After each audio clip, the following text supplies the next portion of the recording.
Hello guys, आप सब कैसे हैं। आई होप आप सब अच्छे होंगे।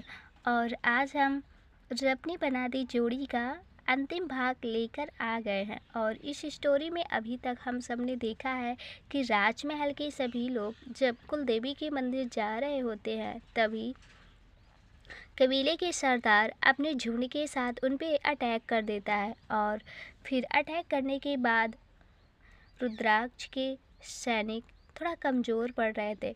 फिर भी रुद्राक्ष और माँ दोनों हिम्मत जुटा के युद्ध कर ही रहे थे। तभी एक गुंडा रक्षा पे अटैक करता है और तभी रक्षा के गले में वो लॉकेट और हाथ में बड़ा हुआ कवच उसकी रक्षा करता है। अब देखते हैं आगे क्या होता है।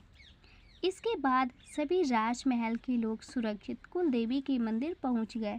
कुछ सैनिक जब के पास ही रुक गए। कुछ राजमहल के सदस्यों के साथ मंदिर के अंदर चले गए। पंडित जी दरवाजे पर ही खड़े कब से उनका इंतजार कर रहे थे। आइए रानी सा, हम कब से आपकी प्रतीक्षा कर रहे थे। पंडित जी ने हाथ जोड़कर रानी रजिया का स्वागत करते हुए कहा। क्षमा कीजिएगा पंडित जी, रास्ते में कुछ विघ्न आ गया था। जल्दी से माता रानी की आराधना कर लेते हैं। रानी रजिया ने पंडित जी से एक मुस्कुराहट के साथ कहा। जी आइए, आपका स्वागत है। पधारो बड़ी रानी सा, पधारो छोटे ठाकुर सा रानी सा। नवविवाहित जोड़े का भी स्वागत है। पंडित जी ने सभी की तरफ देखते हुए बारी बारी से अभिवादन किया। उसके बाद सभी लोग मंदिर की गर्भगृह में आए जहां पर माता रानी की भव्य मूर्ति की स्थापना हुई थी। ठाकुर परिवार की कुल देवी माँ जगदम्बा भवानी थी, जिनकी बड़ी सी मूर्ति मंदिर में स्थापित की गई थी और बहुत ही शिमानियों जेवर हीरो से उनका सजाया गया था। माँ की मूर्ति की आंखें तो ऐसी थी जैसे वो स्वयं सब कुछ देख रही हूँ। जय माँ भवानी। पंडित जी ने माता रानी के नाम का जयकारा लगाकर शंख बजाया। सभी ने माता रानी के नाम का जयकारा लगाया और पूरा मंदिर माता रानी के जयकारों से गूंज उठा। पंडित जी ने ठाकुर परिवार द्वारा लगाया सारा सामान माता रानी के चरणों में भेंट स्वरूप रख दिया। इसके बाद सभी नाम डॉल गणेश सहित माँ की भव्य आरती सोनम और मान ने एक साथ आगे बढ़कर माता के चरणों में अपना माथा रखा, जिसके बाद एक फूल मैया के हाथों से उनके ऊपर आ गया। जय माँ भवानी। माता रानी की कृपा से आपका दापंत जीवन हमेशा खुशियों से भरा रहेगा। पंडित जी ने फूल उठाकर सोनम की झोली में डालते हुए कहा। उन फूल को पाकर सोनम के चेहरे पर एक बड़ी सी मुस्कुराहट आ गई थी। वहीं मान की आंखें थोड़ी नम हो गई थी क्योंकि उसे अपनी माता रानी की दया दिखाई दे रही थी। पिछली बार वो यहाँ खड़ा होकर माता रानी से शिकायत कर रहा था कि आखिर उसे उसका प्यार क्यों नहीं मिला।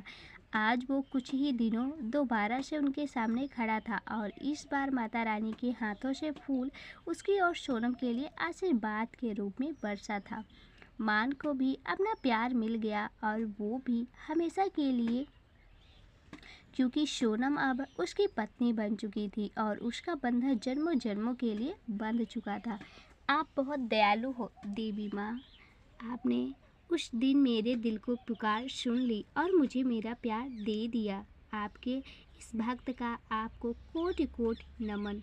माँ ने हाथ जोड़े हुए माता रानी से कहा।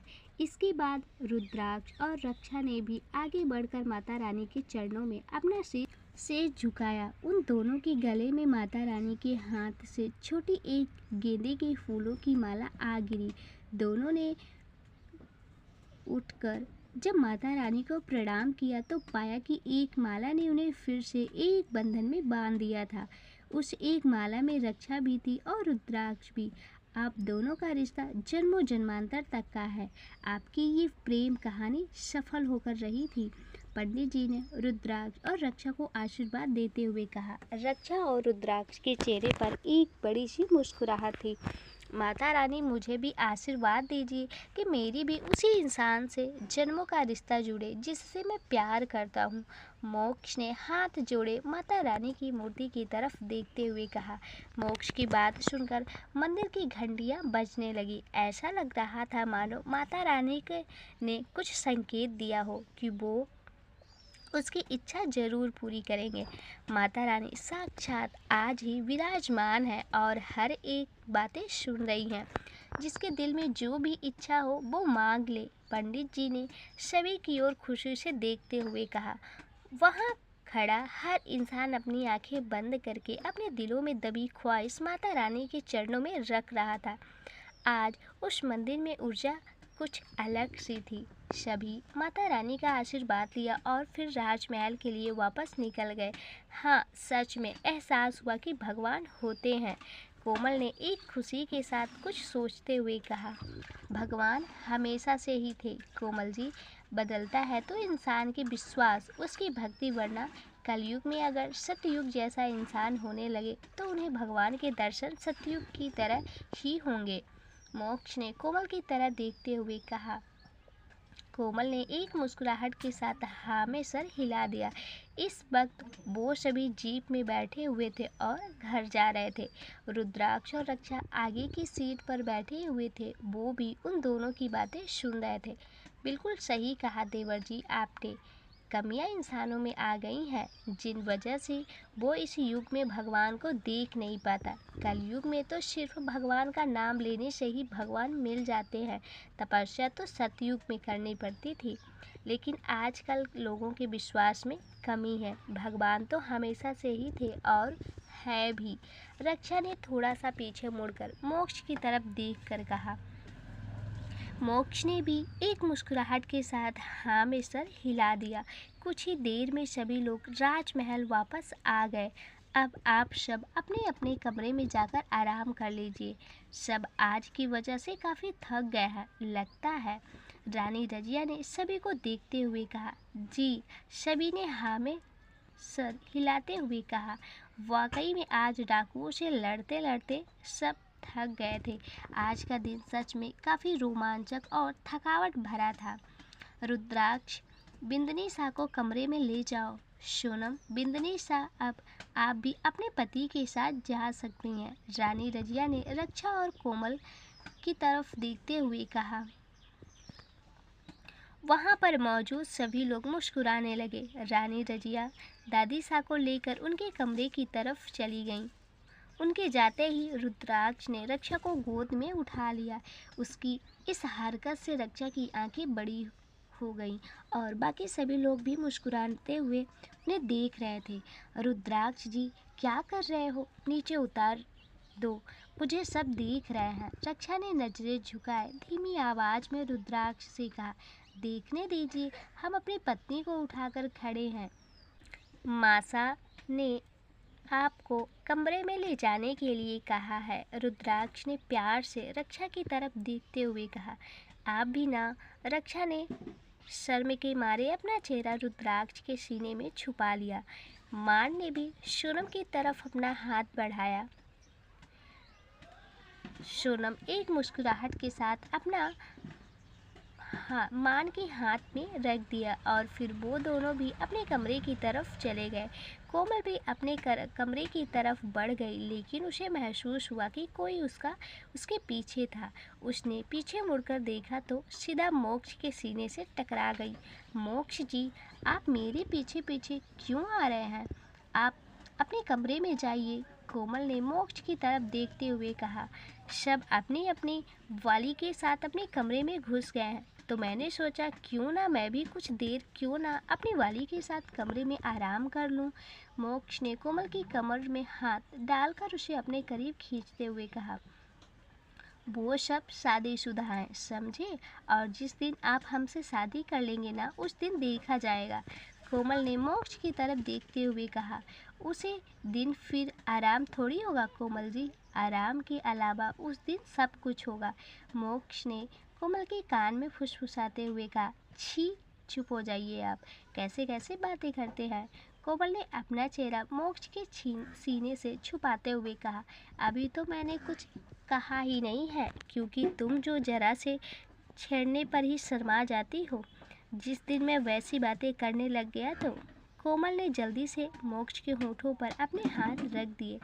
चुप करो, आप अपने कमरे में जाकर आराम करो। कोमल ने लाल टमाटर जैसे गालों के साथ मोक्ष की तरफ देखते हुए कहा, अगर तुम्हारी यही मर्जी है तो ठीक है, मेरे कमरे में चलते हैं। मोक्ष ने कोमल को एकदम से अपनी बाहों में उठा लिया और अपने कमरे में ले गया। वहीं दूसरी तरफ सोनम और मान अभी अभी अपने कमरे में आए थे। सोनम के दिल की धड़कनें तो तेज हो रही थी, एकदम से रिश्क गई थी जब उसने दरवाजा की कुंडी लगाने की आवाज़ सुनी। रुद्राक्ष भी रक्षा को अपनी गोद में उठाकर कमरे में ले आया और पलंग पर बिठाकर दरवाज़ा बंद करके वापस आ गया। रक्षा रुद्राक्ष को अपनी आंखों में बहुत सा प्यार भर के देख रही थी। रुद्राक्ष जी, रक्षा ने रुद्राक्ष की तरफ देखते हुए कहा, जी कुछ चाहिए आपको रानी साहब?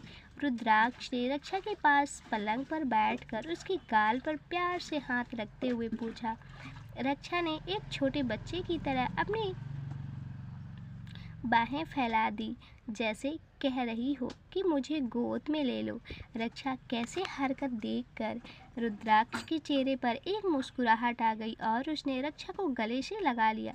पूरे राजमहल में इस वक्त प्यार का माहौल छा गया था। पूरे राजमहल में प्यार का माहौल छा गया था।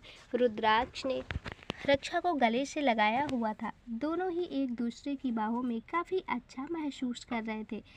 आज भी जब उन दोनों की गले में एक माला गिरी तो रक्षा को उस समय की याद आ गई जब महादेव की मूर्ति के सामने से शादी के पहले उनके गले में एक ही माला गिरी थी और महादेव ने उन्हें एक बंधन में बांध दिया।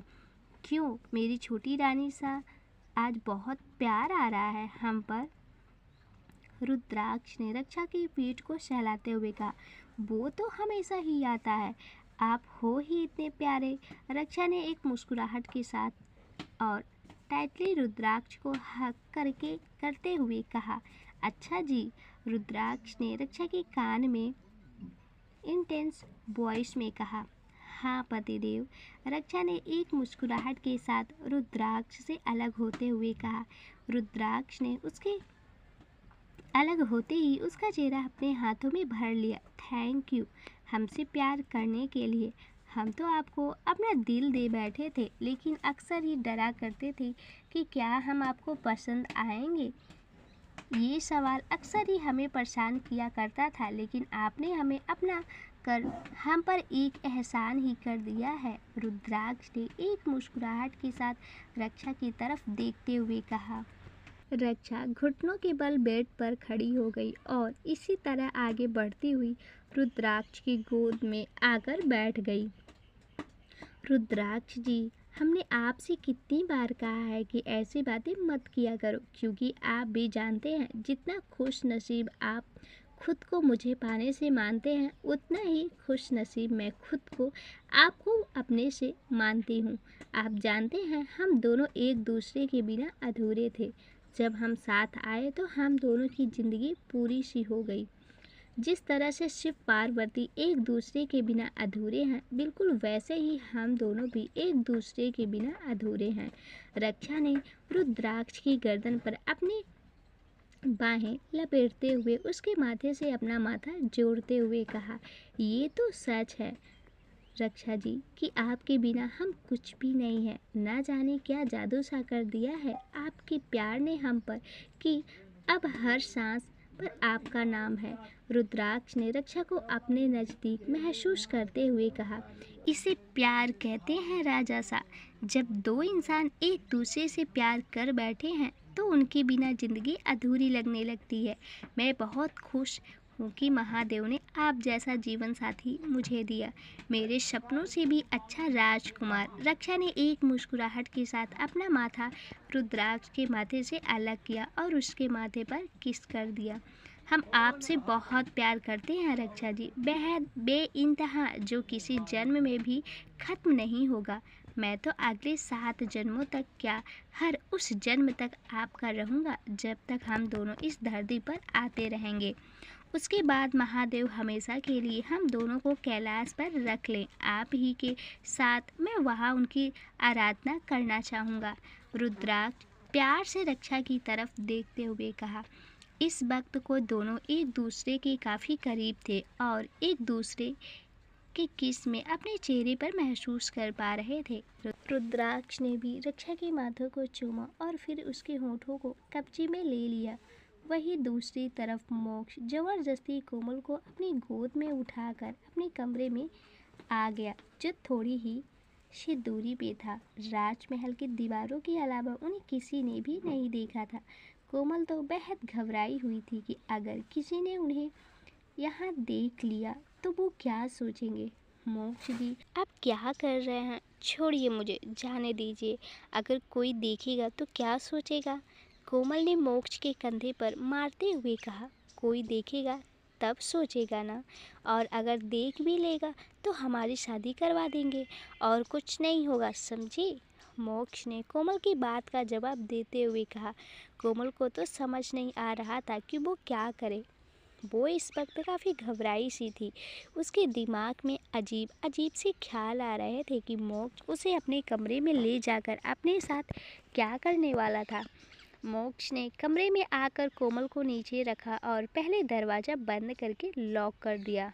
मोक्ष जी, आपने दरवाज़ा बंद क्यों कर दिया? कोमल ने घबराई हुई आवाज़ में मोक्ष की तरफ देखते हुए पूछा।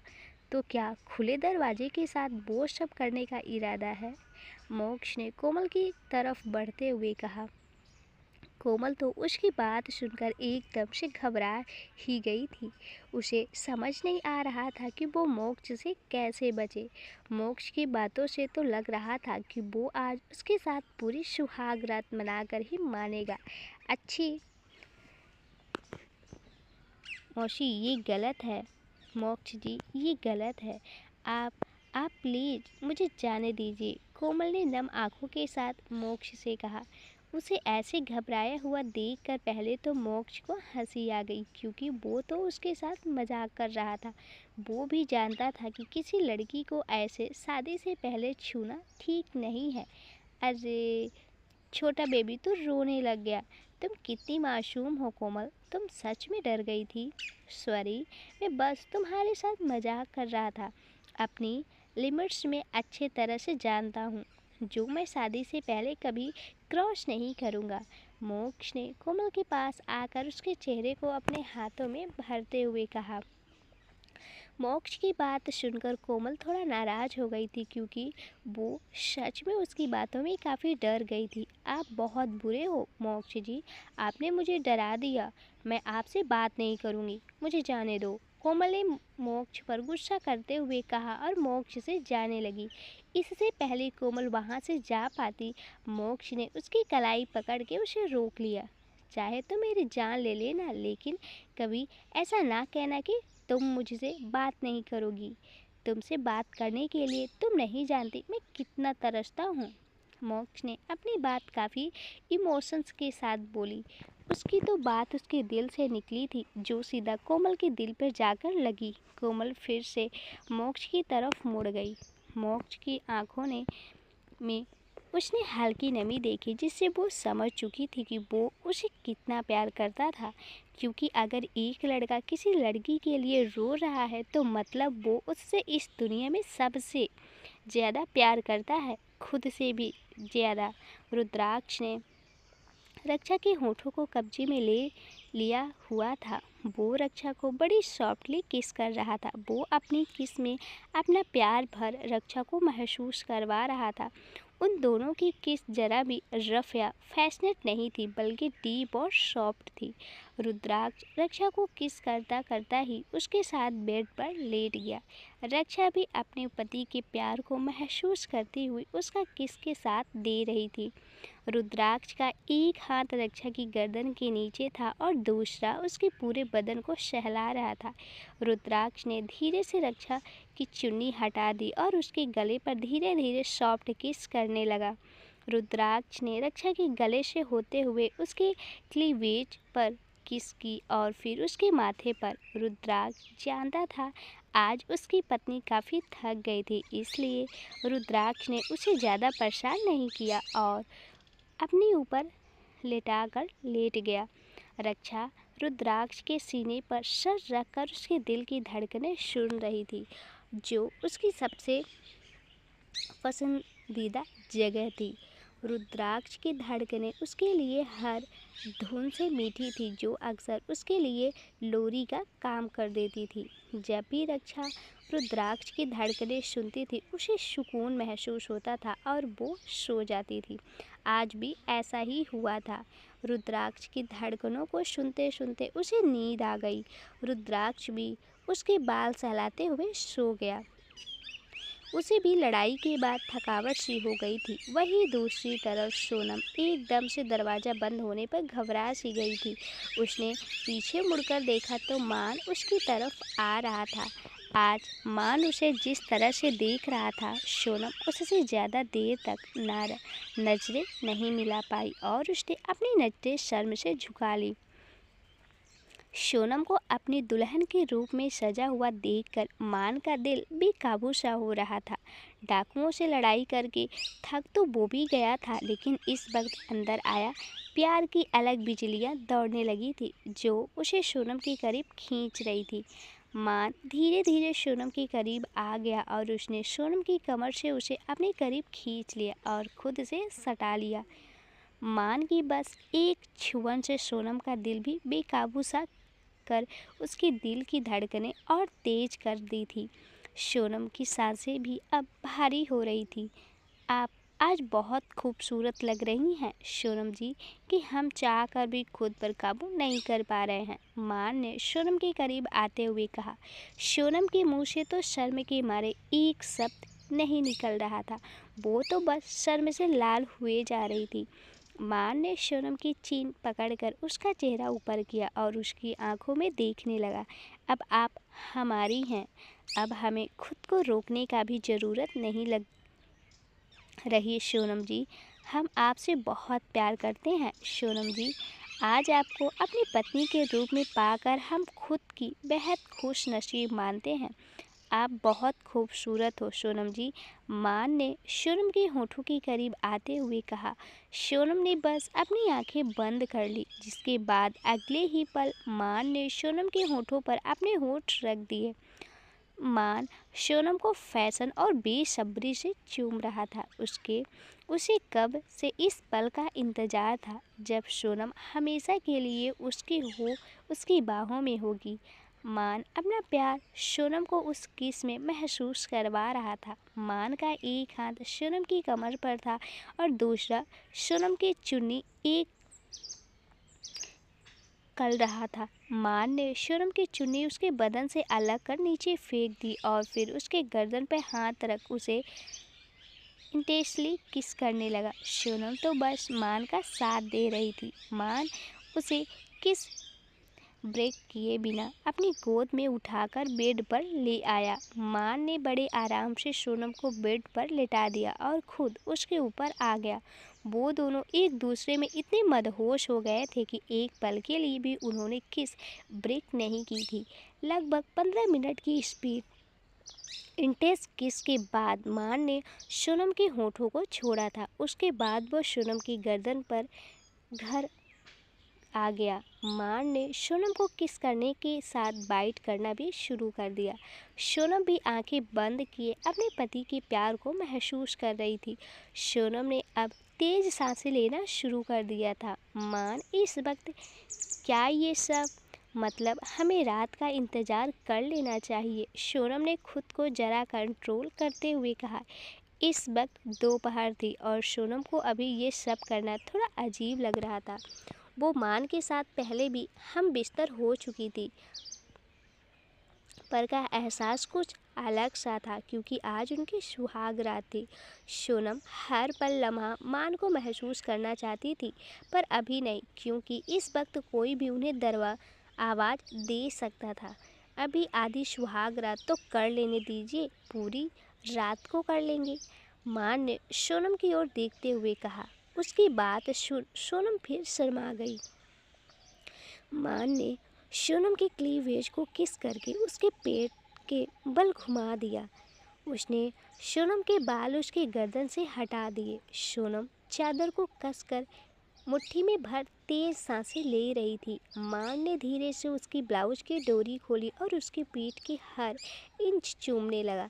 मान सोनम के पीठ और कमर बेशुमार चूमने के बाद उसके ब्लाउज और उसके वियर खोल कर उसकी बॉडी को निकाल दिए। मान ने फिर सोनम को फिर से सीधा लेटा दिया। उसने सोनम को चूमने के बाद उसके पेट को चूमा और फिर उसके ऊपर बॉडी को अगले 1 घंटे तक अपने प्यार महसूस करवाता रहा। सोनम भी मान की बाहों में पिघलती रही। कोमल का दिल मोक्ष की बातों को सुन एक 10 से उसका दीवाना सा हो गया था। कोमल ने अब खुद को और नहीं रोका और मोक्ष के सीने से आ गई। उसका दिल मोक्ष की उन नम आंखों और शब्दों की सच्चाई देख समझ गया था कि वो सच में उससे प्यार करता था। मोक्ष ने भी कोमल को अपनी बाहों में भर लिया। मोक्ष कोमल को सीने से लगा अब शांत हुआ था। कुछ देर कोमल मोक्ष के सीने से लगे रहने के बाद उससे अलग हो गई। उसकी गालें लाल हो रही थी क्योंकि उसने खुद जो आगे बढ़कर मोक्ष के सीने से लगने की पहल की थी। अब मोक्ष को भी कोमल के दिल की बात का अंदाज़ा लग चुका था कि प्यार की चिंगारी दोनों तरफ लगी हुई थी। मोक्ष ने कोमल की झुकी नज़र देखी तो वो मुस्कुराने लगा। उसने एक पल में ही कोमल की कमर में हाथ डाला और उसे खुद के करीब खींच लिया। कोमल इस वक्त मोक्ष से काफ़ी करीब थी कि दोनों की सांसें के दाग एक दूसरे में उलझ रहे थे। मोक्ष की नज़रें इस वक्त बस कोमल के होठों पर थी। आज वो भी बरसों से अपने दिल में लगी आग कोमल के होठों से बुझाना चाहता था। कोमल मोक्ष की नज़रें देख सब समझ गई थी, लेकिन अब वो अपनी मर्जी से इस रिश्ते को बढ़ाना चाहती थी। वो खुद आज मोक्ष की बाहों में पिघलना चाहती थी। कोमल खुद अपने पंजों के बल खड़ी हो गई और उसने मोक्ष के होठों पर अपने होठ रख दिए।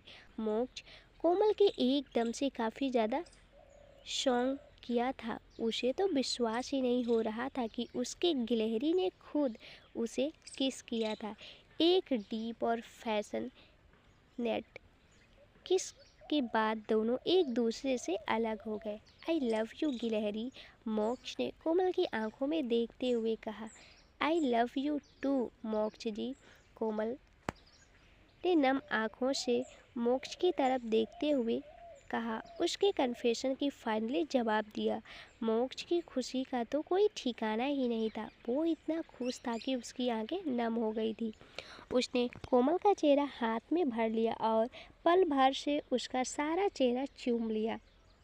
मोक्ष एकदम से फिर कोमल के आगे घुटनों के बल बैठ गया और उसने कोमल के दोनों हाथ अपने हाथ में ले लिए। मुझसे शादी करोगी ना गिलहरी, मोक्ष ने एक बड़ी सी मुस्कुराहट के साथ कोमल से पूछा।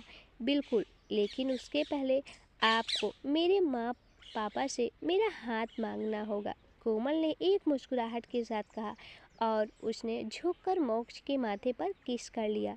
शाम के वक्त शाम की संध्या आरती के लिए सारा राज परिवार नहाकर पूजा के लिए आंगन में आ गया था।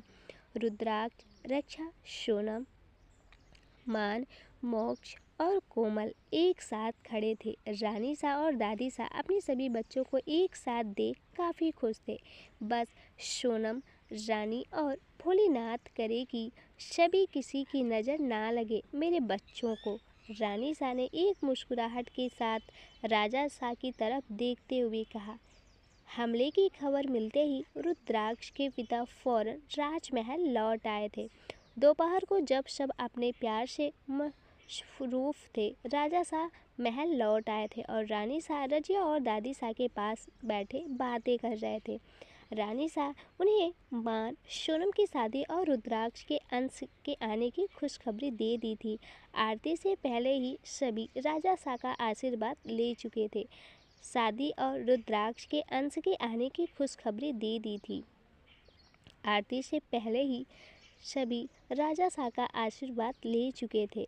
हम भी यही चाहते हैं रजिया जी कि ये परिवार हमेशा हंसता खेलता रहे। राजा शाह ने एक मुस्कुराहट के साथ कहा, लेकिन तुम्हारी ये चाहत कभी पूरी नहीं होगी। मैं तुम्हारे ये परिवार आज खत्म कर दूंगा। डाकुओं के सरदार ने चिल्लाते हुए कहा, जो दीवार पर खड़ा था। सभी उसकी आवाज़ सुन एकदम से पीछे मुड़ गए। पूरे राजमहल में एक डर का माहौल फैल गया। 100 तक के डाकू और तांत्रिक यहाँ खड़े थे। देखो, तुम अपनी ज़िंदगी क्यों गंवाना चाहते हो? जाओ यहाँ से। बदले की आग में अगर कोई सबसे ज़्यादा जलता है तो वो खुद वो इंसान है जिसके अंदर वो आग है। राजा शाह ने आगे आते हुए कहा, इसलिए तो अपनी ये आग बुझाने आया हूँ। डाकुओं के सरदार ने गुस्से से दीवार के से महल के अंदर कूदते हुए कहा। उसके कूदते ही एक के बाद एक डाकू तांत्रिक महल के अंदर आ रहे थे। राजमहल में सिर्फ 20 ही सैनिक मौजूद थे, क्योंकि शाम को लगभग आधे से ज़्यादा लोग घर लौट जाते थे। सैनिकों ने जल्दी से आगे आकर सारा ठाकुर परिवार रक्षा घेरे में घेर लिया। उसके पीछे राजा शाह खड़े थे। अगले ही पल रुद्राक्ष, मान और मोक्ष भी अपने साथ कंधे से कंधा मिलाकर खड़े थे।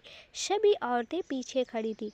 अगले ही पल राजमहल की खूबसूरत आंगन जंग के मैदान में बदल गया। हर तरफ तलवारों और चीखों का शोर था, जो पूरे महल की दीवार को दहला दे रहा था। इस लड़ाई में डाकू कई तांत्रिक मर रहे थे और रुद्राक्ष के सैनिक भी घायल हो रहे थे, लेकिन वो 20 सैनिक अपनी पूरी वीरता और निष्ठा के साथ ठाकुर परिवार के लिए तलवार उठाकर अपना फर्ज निभा रहे थे। 100 लोगों को जैसे कैसे राजमहल के वीरों ने हराया था, लेकिन तभी 100 और आ गए। उन सबको देखकर रुद्राक्ष, मोक्ष, मान, राजा शाह और बाकी सैनिक थोड़ा परेशान हो गए, क्योंकि वो घायल थे। उनके चेहरे की परेशानी देख डाकुओं का सरदार जोर से हंसने लगा। आज तुम सब मरोगे। अब तो कोई मदद करने वाला भी नहीं है। डाकुओं के सरदार ने हंसते हुए कहा, ये तुम्हारी गलतफहमी है अवीरा। एक गुस्से भरी आवाज़ वहाँ गूंज गई। सामने मुड़कर देखा तो वो कोई और नहीं, सोनम के पिताजी थे। अगले ही पल वो खुद और उनके 100 सैनिक की सेना अंदर आ गई। राजा शाह अपने दोस्त को इस वक्त देख इमोशनल हो गए थे। तुम्हारे बेटे को मारकर सारा इल्ज़ाम इस वीरेंद्र सिंह ठाकुर पर डाला, लेकिन फिर भी कोई फ़ायदा नहीं हुआ। लगता है इतने साल तुम लोगों ने दुश्मनी रखना मेरे काम नहीं आया। सोचा था अगर अलग होकर जब कमज़ोर हो गए तो एक ही वार में मार डालूंगा। चलो अच्छा है, आज ही दोनों ठाकुर परिवार मारे जाओगे।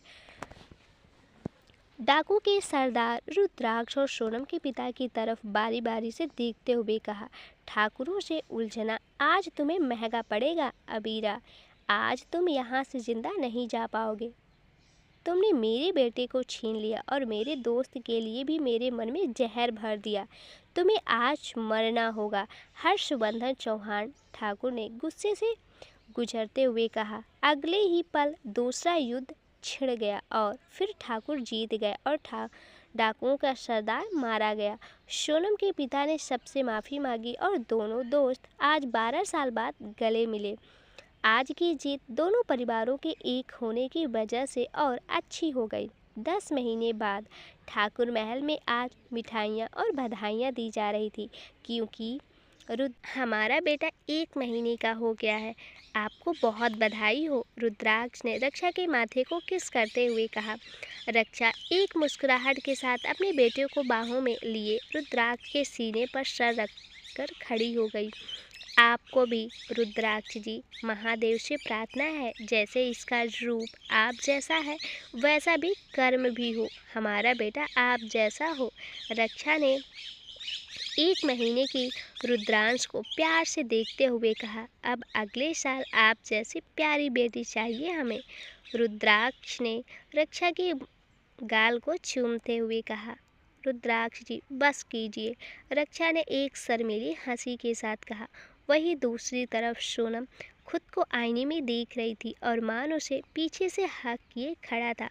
बस कुछ दिन और फिर हमारा बच्चा भी इस दुनिया में आ जाएगा। सोनम जी, मान ने सोनम के बेबी पंप पर हाथ रखते हुए कहा, हाँ, फिर वो भी बड़ा होकर अपने बड़े भाई रुद्रांश की परछाई बनेगा। सोनम ने एक मुस्कुराहट के साथ कहा और साथ ही आज मोक्ष और कोमल की शादी को 1 महीने हो गया था।